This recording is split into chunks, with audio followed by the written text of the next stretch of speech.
सब कुछ अच्छा है तो कुछ ना कुछ बुरा भी होगा। तो देखिए यहाँ से थोड़े से रेशे बाहर आ रहे हैं। ये model is enough for most of the buyers. तो आपकी गाड़ी उतनी सेफ है नहीं जितनी जो है आपको लगता है। लेकिन जो बड़े गड्ढे थे उसमें उसका सस्पेंशन बोलता था धड़ धड़, कि उन्होंने ultra high stress steel use किया हुआ है। तो ये है 2022 बलिनो, नई वाली जो अपडेटेड मॉडल है।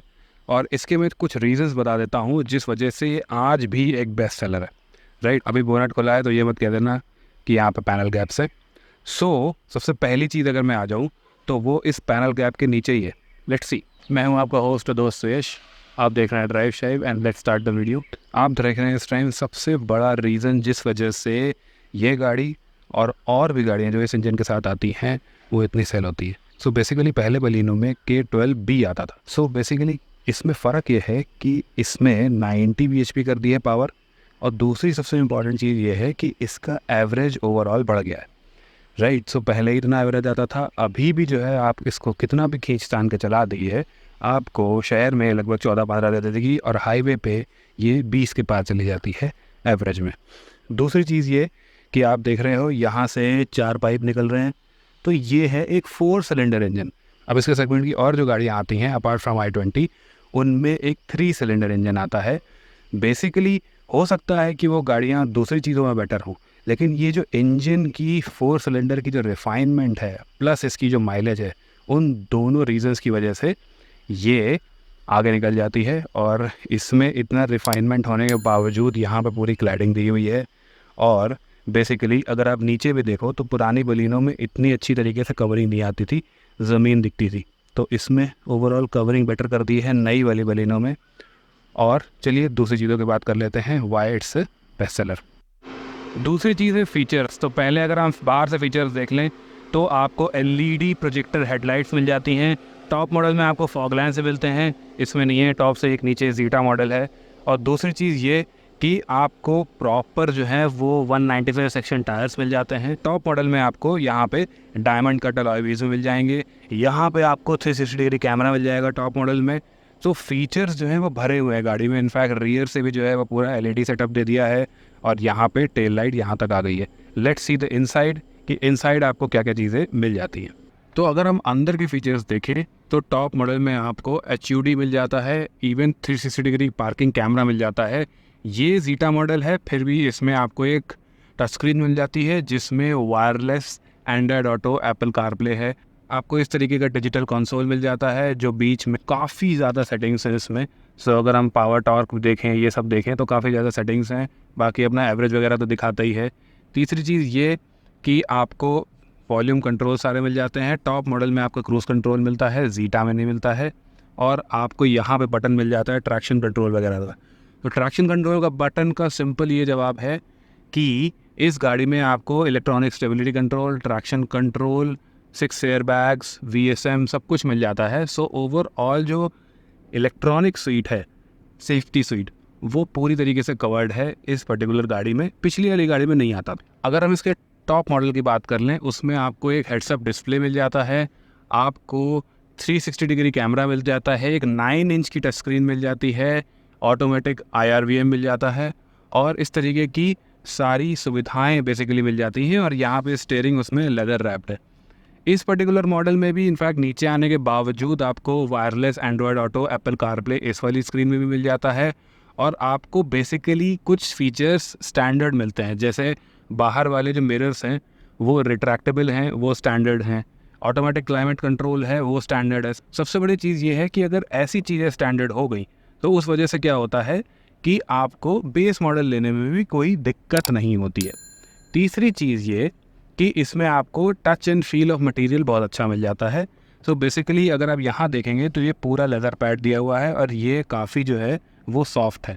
और इवन ये वाला भी जो सिस्टम है ये भी एडजस्टेबल है और काफ़ी सॉफ्ट सा है।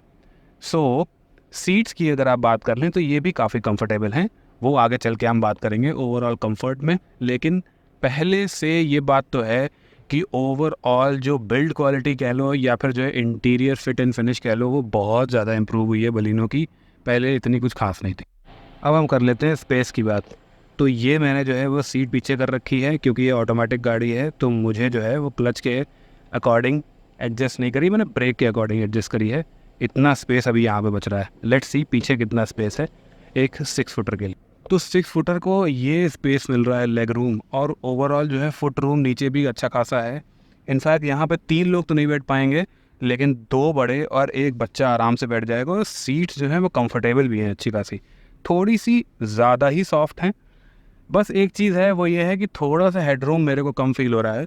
मेरा जो है सर टच हो रहा है ऊपर, लेकिन क्योंकि मेरा टॉर्सो थोड़ा बड़ा है तो ठीक है। और बाकी नॉर्मल लोगों का 5'8", 5'9", 5'10 इतना सर टच नहीं होगा।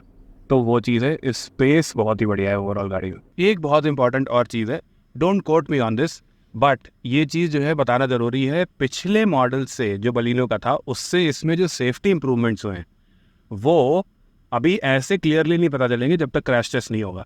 लेकिन बेसिकली अगर आपके एक्टिव सेफ्टी फीचर्स बढ़ते हैं तो उससे क्या होता है कि क्रैश होने की संभावना ही कम हो जाती है।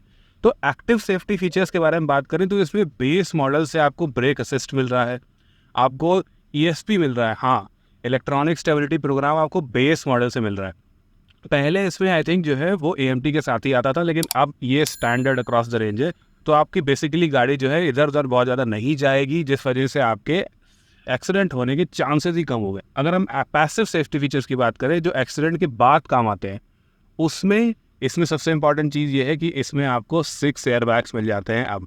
तो आपके कर्टन एयर बैग्स आपको आ जाते हैं, आपके जो है वो साइड एयर बैग्स आ जाते हैं फ्रंट ड्राइवर के। तो ये चीज़ें जो है वो पैसिव सेफ्टी में बड़ी हैं। अच्छा, मारुति इसमें क्लेम तो करता है कि उन्होंने ultra high strength steel use किया हुआ है, जो मैं आपको उनकी प्रेस रिलीज का दिखा दूंगा। बाकी जो एक्चुअल सेफ्टी रेटिंग है, और वो भी न्यू नॉर्म्स के हिसाब से, वो तो टेस्ट के बाद ही पता चलेगी। लेकिन it's good to see that active safety feature ESP वगैरह होने चाहिए इन गाड़ियों में। मैं तो कह रहा हूँ कि बिल्कुल एंट्री लेवल गाड़ियों से होने चाहिए। आपकी पिछली वाली क्रैश टेस्ट रेटिंग में कितनी भी 4-5 स्टार रेटेड गाड़ी हो, लेकिन अगर आपकी गाड़ी में एक्टिव सेफ्टी फीचर्स नहीं है तो आपकी गाड़ी उतनी सेफ है नहीं जितनी जो है आपको लगता है। अब चलते हैं और कर लेते हैं सबसे इम्पॉर्टेंट चीज़ की बात, वो है इसकी इम्प्रूव्ड राइड क्वालिटी। अच्छा, राइड क्वालिटी की मैं क्यों बात कर रहा हूँ, वो इसलिए कर रहा हूँ क्योंकि जो पहले वाली बलिनो थी वो बहुत ही सॉफ्टली स्प्रंग थी। सॉफ्टली स्प्रंग का मतलब सिंपल सा ये है कि छोटे मोटे जो गड्ढे होंगे उसमें से तो बहुत प्यार से निकल जाती थी, लेकिन जो बड़े गड्ढे थे उसमें उसका सस्पेंशन बोलता था धड़ धड़, राइट। जो भी बलिनो ओनर्स हैं पुराने वाले, वो जो है वो कमेंट्स में बताना एग्री कर रहे हो कि नहीं कर रहे हो। तो देखिए, वो जो सामने वाली बलिनो आ रही है वो है पुरानी वाली बलिनो, और उसको मैं भी चला चुका हूँ। तो अगर आप इस नई वाली बलिनो से इसको काउंट करेंगे तो बेसिकली जो है वो सबसे ज़्यादा फ़र्क आपको फील होगा हाई स्पीड्स पे और ओवरऑल ब्रोकन रोड्स पे। तो जो है वो अगर हम ब्रोकन रोड्स पे इसको ले जाते हैं तो इसका सस्पेंशन अब थर्ड नहीं करता। अब जैसे मान लीजिए यहाँ पे ब्रोकन रोड्स हैं, देखिए गड्ढे हैं, और मैं इसमें तेज़ी से निकाल रहा हूँ, कोई आवाज़ नहीं, मतलब कितना सही हो गया लिटरली सस्पेंशन। दूसरी चीज़ ये कि आ गया स्पीड ब्रेकर। अब देखिए स्पीड ब्रेकर मैंने निकाली, कोई इशू नहीं हुआ, आराम से निकल गई गाड़ी और चली गई। मतलब हल्का सा भी जो है वो नॉइज़ नहीं आई गाड़ी के अंदर, सस्पेंशन नॉइज़। तो सस्पेंशन में खास ध्यान दिया है मारुति सुजुकी ने। और देखिए ये गड्ढे हैं तो मैं इसमें बहुत ही जो है वो बिना किसी सस्पेंशन नॉइज़ के यहाँ से आराम से गाड़ी निकाल सकता हूँ, कोई भी इशू नहीं होता, कुछ भी नहीं होता। अब देखिए सब कुछ अच्छा है तो कुछ ना कुछ बुरा भी होगा। तो उसमें बुरे में यहाँ पे कोई भी अडेप्टिव गाइडलाइंस नहीं है। 360 डिग्री जो कैमरा है उसकी पिक्चर क्वालिटी तो अच्छी है जो हायर मॉडल में आता है, लेकिन जो लोअर मॉडल वाला कैमरा क्लैरिटी है वो इतनी कुछ खास नहीं है, और इसमें गाइडलाइंस अडेप्टिव नहीं है। सो ठीक है, ये सारी चीज़ें जो हैं वो थोड़ी सी इम्प्रूव करने की ज़रूरत है। चलिए आगे चलते हैं और दूसरे और पॉइंट्स के बारे में बात करते हैं। एक और चीज़ जिस पे मारुति ने काम किया है वो मैं आपको लाइव करके दिखाता हूँ। तो देखिए पहले क्या होता था कि एक हाथ से आप मारुति नहीं चला सकते थे क्योंकि स्टीयरिंग मोड़ते थे, और अगर आप छोड़ते थे तो वो वापस नहीं आता था, लेकिन अब आ जाता है। तो एक हाथ से अब आप जो है वो मारुति लिटरली चला सकते हो। जैसे थोड़ी सी तेज़ मैंने ये मोड़ी और मैंने जब स्टीयरिंग छोड़ा तो ये वापस आ गया, राइट। लेकिन पहले क्या होता था, पकड़ के वापस लाना पड़ता था। तो उस पर्टिकुलर चीज़ में इस नई वाली बलिनो में जो है स्टीयरिंग में इम्प्रूवमेंट किया है, रीसेंटरिंग में लिटरली इम्प्रूव किया है, लेकिन अभी भी जो स्टीयरिंग का एक तरीके से कह लो वेगनेस है वो नहीं गई है, ये अभी भी वेग फील होता है। तो ये ऑब्वियसली ये गाड़ी जो है बनी ही नहीं है बहुत ज़्यादा तेज़ चलाने के लिए या फिर बहुत ज़्यादा रैश चलाने के लिए। तो उस हिसाब से जो है इसका स्टीयरिंग कैलिब्रेटेड है। अच्छा, फिट एंड फिनिश में मेरे को 2-3 बातें करनी थी। एक तो ये वाला जो हेडलाइनर है, इसकी क्वालिटी मुझे कुछ ख़ास नहीं लगी। सो इस हेडलाइनर को थोड़ा सा बेटर कर सकते थे। ये थोड़ा सा वी वाला जो होता है, देखिए यहाँ से थोड़े से रेशे बाहर आ रहे हैं, राइट। दूसरी चीज़ ये कि अगर हम फिनिश की बात करें, वो तो अच्छी है, जैसे आपको ये अच्छा दिखेगा पैनल, ये भी अच्छा दिखेगा, ठीक है। और ओवरऑल जो है वो आपको सॉफ्ट टच मटेरियल्स चारों तरफ जो है अच्छे खासे मिल जाएंगे, वो मेरे को आज बहुत अच्छा लगा। लेकिन एक अभी भी चीज़ है, वो ये है कि इंटीरियर जो बिल्ड है, जैसे ये वाले जो पैनल्स हैं, राइट, तो अभी भी इसमें थोड़ा फ्लेक्स है, और अगर हम इसको दबाएंगे भी तो यहाँ पे पूरा फ्लेक्स आ रहा है वो छूने में बहुत बढ़िया है, ये छूने में बहुत अच्छा, लेकिन इसमें फ्लेक्स जो है वो अच्छा खासा अभी भी आ रहा है। तो ये थोड़ा सा है तगड़ा कर सकते थे। तो बेसिकली यही सारी चीज़ें थी बलिनो में बात करने लायक। बेसिकली अगर हम पूरी गाड़ी की बात करें तो उसमें हम ये देखते हैं कि बलिनो एक बहुत ही ज़्यादा सेंसिबल टाइप की सिटी कार है, सिटी कम्यूटर कह ले जिसको। ओवरऑल जो कभी कभी जो है वो आपको हाईवे पर्पसेस के लिए अच्छी चलेगी। पहली चीज़ ये कि इसमें अब जो है वो look and feel of material बहुत अच्छा कर दिया है। दूसरी चीज़ ये कि इसमें जैसे ये जीटा मॉडल है, तो इसमें आपको ऊपर के टॉप 2 मॉडल्स में 6 एयर बैग्स मिल जाएंगे पैसिव सेफ्टी में। और एक्टिव सेफ्टी में अच्छी चीज़ ये है, आई थिंक कोई भी गाड़ी नहीं है इस सेगमेंट में जो आपको electronic stability program base model से स्टैंडर्ड दे रही है, ठीक है। तो वो कॉर्नरिंग समथिंग कंट्रोल टाटा में आता है, वो प्रॉपर ESC नहीं है। और एक्टिव सेफ्टी में तो ये गाड़ी जो है वो अच्छी हो जाती है। तीसरी चीज़ ये कि इस गाड़ी का प्राइस अगर आप देखा जाए, तो अगर आप टॉप मॉडल ना भी लो तो उसमें काफ़ी कम पड़ जाता है, और उसमें क्लाइमेट कंट्रोल जैसे जो है वो फीचर्स आ जाते हैं। उसके बाद टच स्क्रीन वगैरह लोग लगवा लेते हैं। लेकिन अगर आपने जीटा लिया और जो है वो अल्फ़ा लिया, तो उसमें आपको वायरलेस एंड्रॉयड ऑटो और एप्पल कारप्ले मिल रहा है, ठीक है।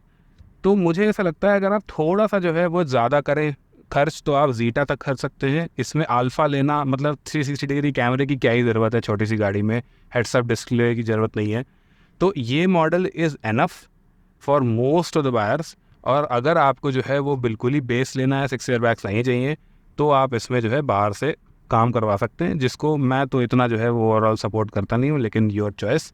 तो बेसिकली ये थी वीडियो। अगर आपको अच्छी लगी हो तो आप लाइक ज़रूर करना, बहुत अच्छी लगी हो तो सब्सक्राइब कर देना चैनल को, और बेल आइकन ज़रूर दबाना, क्योंकि 92% ऑलमोस्ट लोग जो है वो मेरी प्रोफाइल पे आते हैं और बिना सब्सक्राइब करे चले जाते हैं। So do subscribe to the channel, और इस तरीके की वीडियोज़ आपके पास आती रहेंगी। तब तक के लिए बाय बाय।